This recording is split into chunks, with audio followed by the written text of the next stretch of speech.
चलिए जानते हैं आज शाम की 50 फटाफट बड़ी खबरों को सिर्फ 10 मिनट में। पर अभी तक आपने इस वीडियो को लाइक नहीं किया है तो लाइक कर दीजिए और आप किस देश, राज्य और जिले की जानकारी चाहते हैं कमेंट बॉक्स में जरूर बताएं। इससे पहले जान लेते हैं खबरों से जुड़ी कुछ सुर्खियां।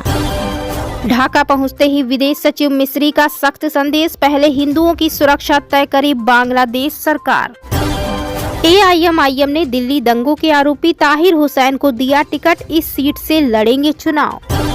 PM मोदी 13 दिसंबर को प्रयागराज का करेंगे दौरा, महाकुंभ 2025 की तैयारियों का लेंगे जायजा। कर्नाटक के पूर्व CM SM कृष्णा का निधन, प्रियांक खरगे ने जताया दुख। पश्चिम बंगाल में बनेगी बाबरी मस्जिद, मैं दूंगा 1 करोड़ रुपए, TMC विधायक ने किया ऐलान। उत्तर प्रदेश में लेखपालों की कमी पूरा करने के लिए नई व्यवस्था, हर 2 गांव के लिए 1 पद पर होगी तैनाती। दिग्गज अभिनेता धर्मेंद्र को कोर्ट से मिला समन, बिजनेसमैन ने लगाया धोखाधड़ी का आरोप। संजय राउत के विधायक भाई ने की इस्तीफे की पेशकश, बोले अब दूध का दूध और पानी का पानी होने दो। इजरायली सेना ने असद के भागते ही सीरिया में मचाई तबाही, गोलान हाइट्स पर किया कब्जा, भड़क गए मुस्लिम देश।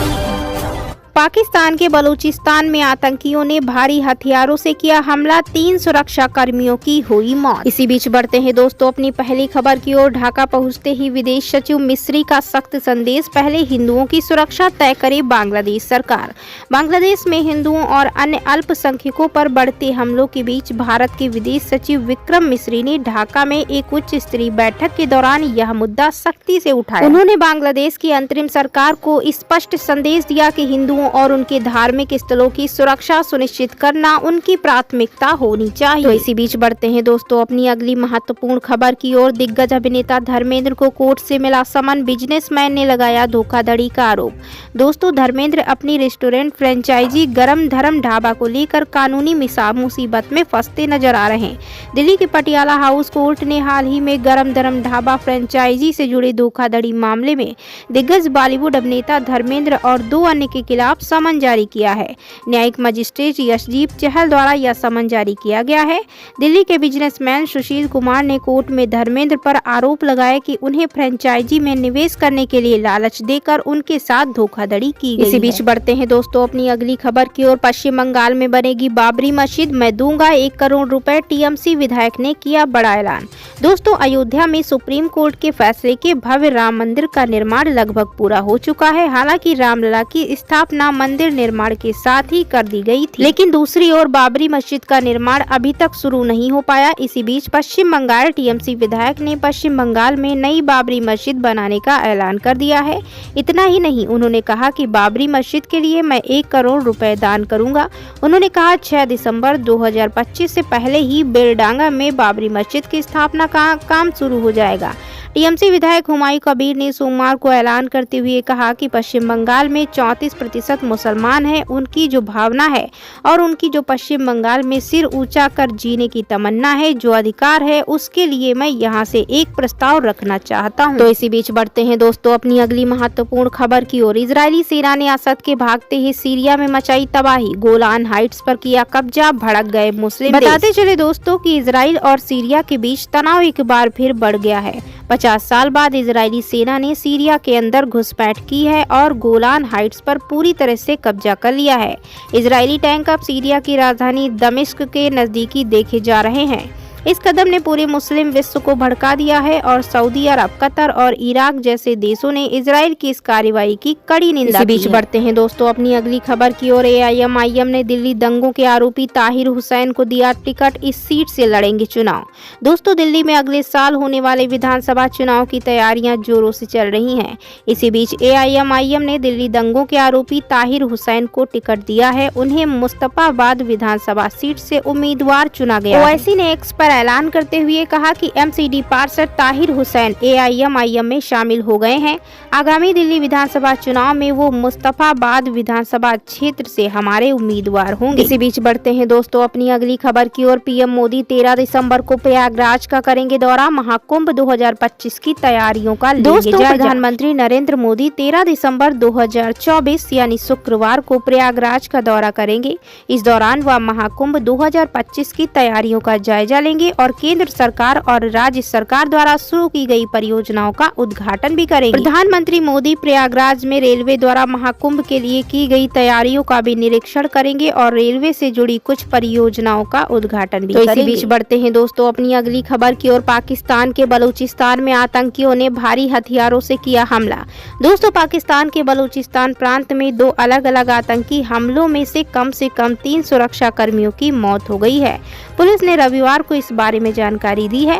पुलिस के एक वरिष्ठ अधिकारी सरदार रिंद ने बताया कि आतंकवादियों ने शनिवार को डुग्गी जिले में एक कोयला खदान के पास एक जांच चौकी पर हमला किया, जिसमें फ्रंटियर कोर के 2 सैनिक मारे गए और 3 अन्य जवान घायल हो गए। पुलिस ने बताया कि हमलावरों ने घंटों तक चलते हमले के दौरान रॉकेट, ग्रेनेड और भारी हथियारों का इस्तेमाल किया। अधिकारी ने बताया कि सुरक्षा बलों ने प्रभावी तरीके से जवाबी कार्रवाई की, जिसके परिणाम स्वरूप कई हमलावर मारे गए और घायल भी हुए। हालांकि आतंकियों की सही संख्या की पुष्टि नहीं हो पाई। इसी बीच बढ़ते हैं दोस्तों अपनी अगली खबर की ओर। कर्नाटक के पूर्व सीएम एस.एम. कृष्णा का निधन, प्रियांक खरगे ने जताया दुख।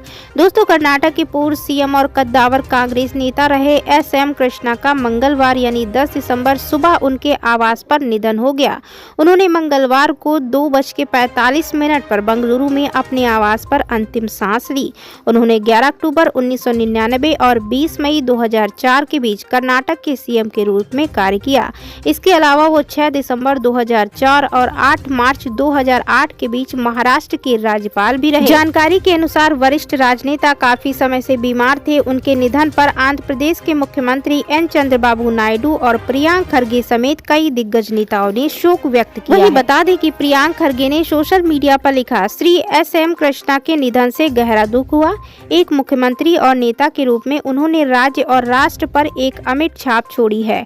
उनकी दूरदर्शिता और समर्पण ने कर्नाटक की प्रगति को आकार दिया और बेंगलुरु के लिए उनके कारपोरेट दृष्टिकोण ने उन्हें कई लोगों का प्रिय बना दिया। इसी बीच बढ़ते हैं दोस्तों अगली खबर की ओर। उत्तर प्रदेश में लेखपालों की कमी पूरी करने के लिए नई व्यवस्था, हर 2 गाँव के लिए एक पद पर होगी तैनाती। दोस्तों राजस्व परिषद ने लेखपाल की कमी को पूरा करने के लिए अमीनों से लेखपालों का काम लेने की तैयारी शुरू कर दी है। इसके लिए अमीनों को प्रशिक्षण देकर लेखपालों के कार्य करने के लिए तैयार किया जाएगा। इसके बाद 2 गांव में एक लेखपाल की तैनाती की जाएगी।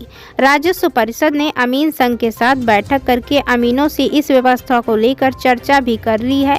फिलहाल कागजों पर अमीनों के पद बने रहेंगे, लेकिन काम लेखपालों का करेंगे। वर्तमान में लेखपालों के 30,800 पद स्वीकृत हैं। इसकी तुलना में केवल 23,000 लेखपाल ही तैनात हैं। बता दें कि प्रदेश में 1,10,000 गाँव हैं। नतीजतन गाँव की संख्या के हिसाब से राजस्व परिषद को कम से कम 50,000 लेखपाल चाहिए। इस कमी को पूरा करने के लिए अमीनों से लेखपाल का काम लेने का फार्मूला राजस्व परिषद से निकाला है। देश भर में अमीनों के 9,049 में से 5,000 पद ही भरे हैं।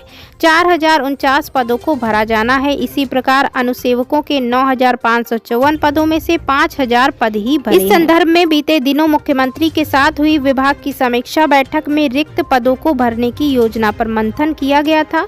राजस्व परिषद की तरफ से रिक्त पदों को जल्द भरने का प्रस्ताव शासन को दिया गया है। फिलहाल अमीनों के साथ एक अनुसेवक की भी तैनाती की जाती है, इसलिए अमीन अपना पद छोड़ने के लिए तैयार नहीं है। अमीन संघ के प्रदेश अध्यक्ष सर्वेश कुमार शर्मा ने बताया कि बीते दिनों राजस्व परिषद प्रबंधन के साथ हुई बैठक में मंथन किया गया है। कई जिलों में वसूली का काम काफी कम रह गया है, इसलिए इन जिलों में अमीनों व अनुसेवकों से राजस्व परिषद द्वारा लेखपाल या अन्य काम भी लिए जा सकेंगे। इसके लिए विभाग की तरफ से 3 अमीनों व अनुसेवकों को 3 माह का प्रशिक्षण दिया जाएगा। अगर परिषद यह व्यवस्था लागू करने में सफल हो जाता है तो लेखपालों की कमी पूरी की जा सकती है। इसी बीच बढ़ते हैं दोस्तों अगली खबर की ओर। संजय राउत के विधायक भाई ने की इस्तीफे की पेशकश, बोले अब दूध का दूध और पानी का पानी होने दो।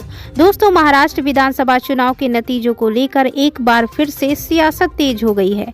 इसी बीच उद्धव ठाकरे गुट के सांसद संजय राउत के विधायक भाई सुनील राउत ने अपने इस्तीफे की पेशकश कर दी है।